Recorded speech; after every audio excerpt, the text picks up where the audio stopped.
Hello friends, graph theory के lecture number 43 में आपका स्वागत है।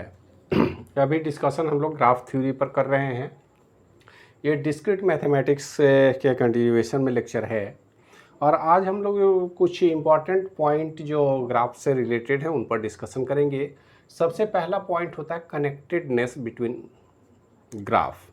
अगर ग्राफ की बात हम करें तो कनेक्टेडनेस का क्या मतलब है। जैसे मान लेते हैं ग्राफ के विषय में, ये तो हम अच्छी तरह से जानते हैं कि ये वर्टिसेस और एजेस का एक सेट है जिसमें वर्टिसेस हो सकते हैं और एज हो सकता है, बाकी तो कुछ होता नहीं है।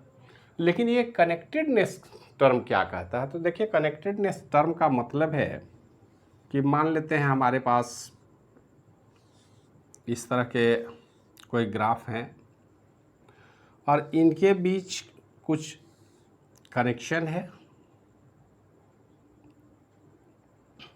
और एक यहाँ पे हमारा ग्राफ है जिसके बीच में कोई कनेक्शन हमने नहीं रखा है। इसका नाम दे देते हैं ए बी, या इसको इस तरह से दे दें तो ज़्यादा बेटर है, ए बी सी डी और ई। इनके बीच एजेस भी हैं।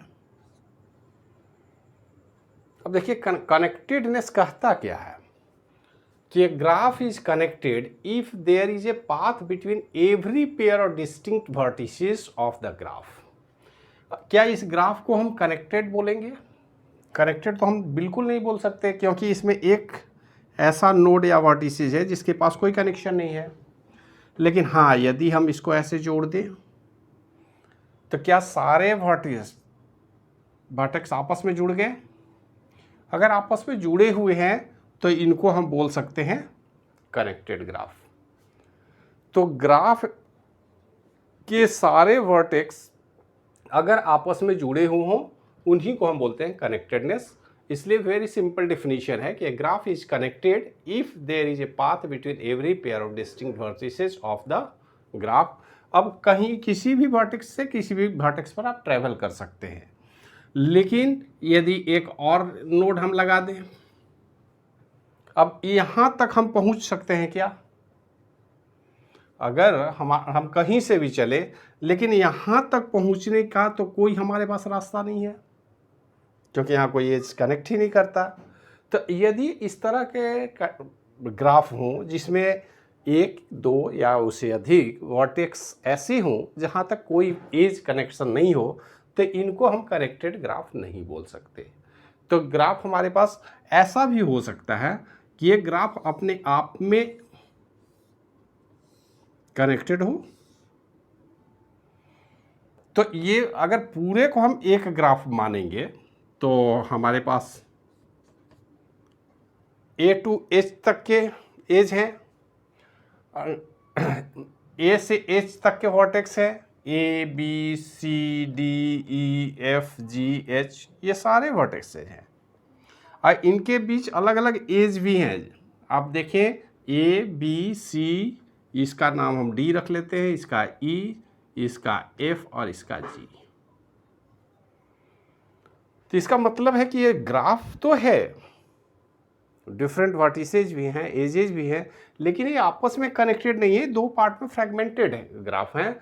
तो कनेक्टेडनेस ये बोलता है कि उसी ग्राफ को हम कनेक्टेड बोल सकते हैं जिसके सारे वर्टेक्स आपस में किसी न किसी लिंक के थ्रू जुड़े हों। मान लेते हैं इस वर्टेक्स ई को हम एक और कनेक्शन जोड़ दें, अब ये हमारा कनेक्टेड ग्राफ हो गया।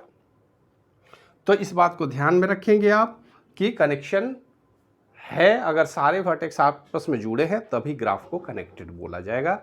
बीच में कहीं भी लिंक अगर ब्रेक होता है तो वो कनेक्टेड ग्राफ नहीं माना जाएगा। लेकिन ये कनेक्शन की जब बात होती है तब इसमें सिंपल ग्राफ, अगर अनडायरेक्टेड ग्राफ की बात करें तो कोई बात नहीं है, कई बार डायरेक्टेड ग्राफ की बात करते हैं। अब कनेक्टेडनेस अगर हम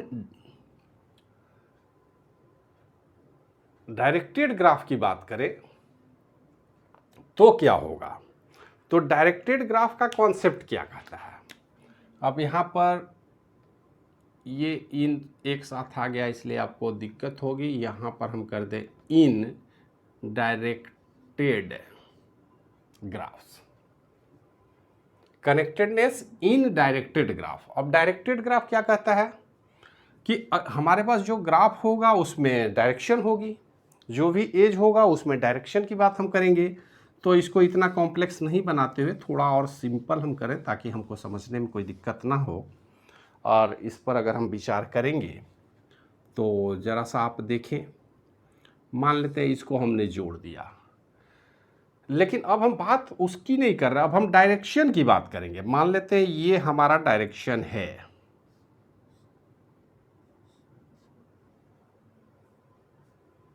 अभी भी कनेक्टेड ग्राफ है, लेकिन अगर हम डायरेक्शन की बात करें, डायरेक्टेड ग्राफ की बात करें, तो कनेक्शन कैसा है?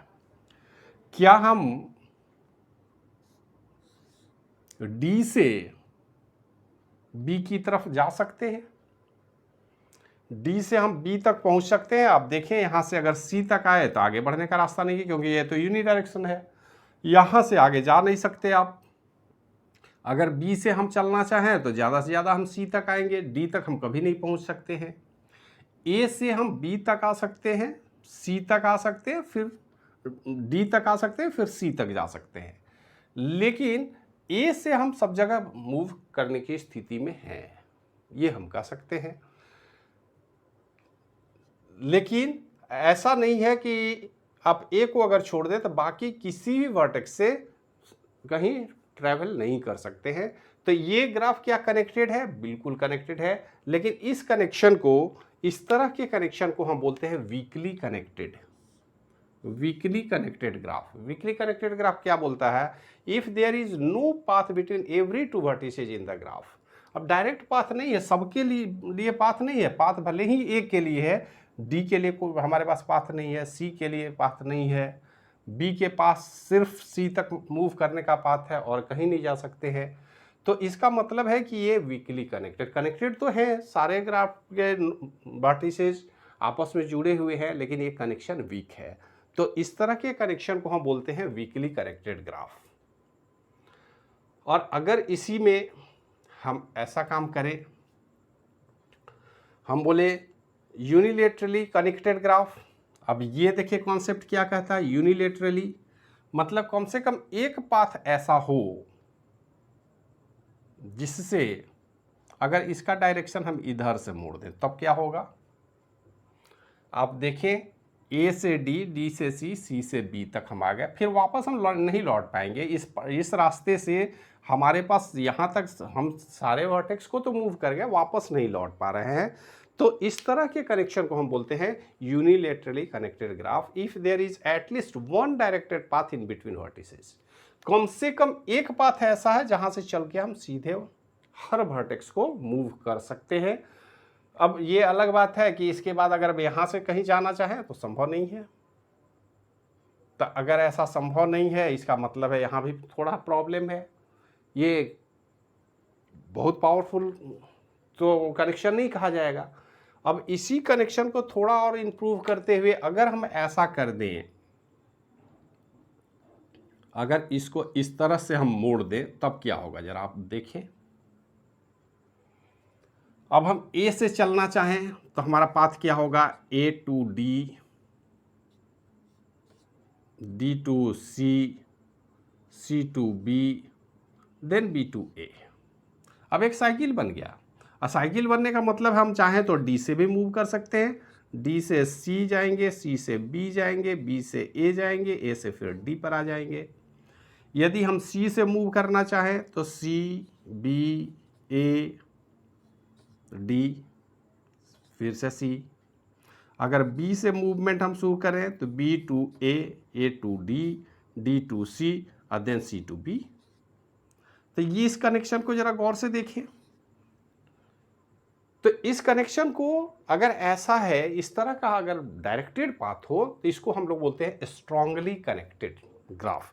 स्ट्रांगली कनेक्टेड ग्राफ क्या कहता है कि ये डायरेक्टेड ग्राफ, सबसे पहले तो ये डायरेक्टेड ग्राफ होगा, अनडायरेक्टेड की बात नहीं बोल रहे हैं। तो ये directed graph is strongly connected if there is a path from every pair of vertices. अब किसी भी वर्टेक्स पर आप चाहें आसानी से मूव कर सकते हैं, कहीं कोई समस्या नहीं होगी। तो इस कॉन्सेप्ट को अगर हम ध्यान में रखें तो हम आसानी से समझ पाएंगे कि कनेक्टेडनेस कहता है कि अगर सारे वर्टेक्स आपस में जुड़े हों तो कनेक्टेड ग्राफ है, अदरवाइज कनेक्टेड नहीं है, डिसकनेक्टेड है। और अगर डायरेक्टेड ग्राफ की हम बात करें तो डायरेक्टेड ग्राफ में 3 कॉन्सेप्ट होगा। सबसे पहला वीकली कनेक्टेड, जिसमें आपस में जुड़े हुए तो हैं लेकिन कंप्लीट मूवमेंट संभव नहीं है। एक वर्टेक्स से आप सारी जगह मूव कर पाएंगे, हर वर्टेक्स से मूव कर पाएंगे, ये कहना बड़ा कठिन काम है। लेकिन अगर कोई एक पाथ ऐसा एग्जिस्ट करता है जिससे हम सारे वर्टेक्स पर मूव कर सकते हैं, मतलब किसी एक वर्टेक्स से बाकी सारे वर्टेक्स तक मूव करने का कम से कम एक भी पाथ है, तो उसको बोलते हैं यूनिलेटरली कनेक्टेड ग्राफ। और स्ट्रांगली कनेक्टेड ग्राफ बोलता है कि डायरेक्शन होने के बाद भी हम किसी भी वर्टेक्स से किसी भी वर्टेक्स तक आसानी से मूव कर सकते हैं, जैसे अनडायरेक्टेड में हम करते हैं। ये अलग बात है कि डायरेक्टेड ग्राफ है तो ऐसा हम नहीं कर सकते, ए से बी हम मूव नहीं कर सकते क्योंकि वो डायरेक्शन नहीं है। जब भी मूव करना होगा तो ये सर्कुलर रिंग की तरह होगा। अगर कहीं भी सर्कुलर साइकिल बनता है, रिंग बनता है, तो आप आसानी से कह सकते हैं कि ये ग्राफ जो है वो स्ट्रांगली कनेक्टेड ग्राफ है। तो ये कुछ छोटे छोटे टर्म हैं जो ग्राफ के केस में हमेशा आपको ध्यान में रखने हैं। कनेक्टेडनेस, जो ग्राफ के सारे वर्टेक्स आपस में जुड़े हुए हों। अगर डायरेक्टेड ग्राफ है तो डायरेक्टेड एज होंगे और उस एज में हमारे पास 3 कंडीशन आएंगे, वीकली कनेक्टेड है, यूनिलेटरली कनेक्टेड है या स्ट्रांगली कनेक्टेड है। ये तीनों कनेक्शन पर विशेष रूप से ध्यान रखने की ज़रूरत है और इसको आप आसानी से हैंडल कर सकते हैं, समझ सकते हैं। तो ये कुछ कहानी थी ग्राफ की, जिसके विषय में बेसिक आइडिया हमने दिया। ग्राफ तो ऐसे बहुत बड़ा चैप्टर है, लंबा चैप्टर है, लेकिन आपके सिलेबस में बहुत कुछ पढ़ने की ज़रूरत नहीं है, इंट्रोडक्टरी पार्ट है। तो आप अभी तक जो कुछ भी हमने बताया है ग्राफ में, उसको आप ध्यान में रखेंगे, इससे आपका काम आसानी से हो जाएगा। और इसके बाद भी अगर कोई समस्या है, कोई टर्म है जो आप नहीं समझते हैं, तो आप कमेंट में बताएं, हमको इन्फॉर्म करें, हम उसका डिटेल आपको ज़रूर बताएंगे। तो इस वीडियो में मिलते हैं फिर नेक्स्ट वीडियो में किसी नए टॉपिक के साथ। तब तक के लिए धन्यवाद।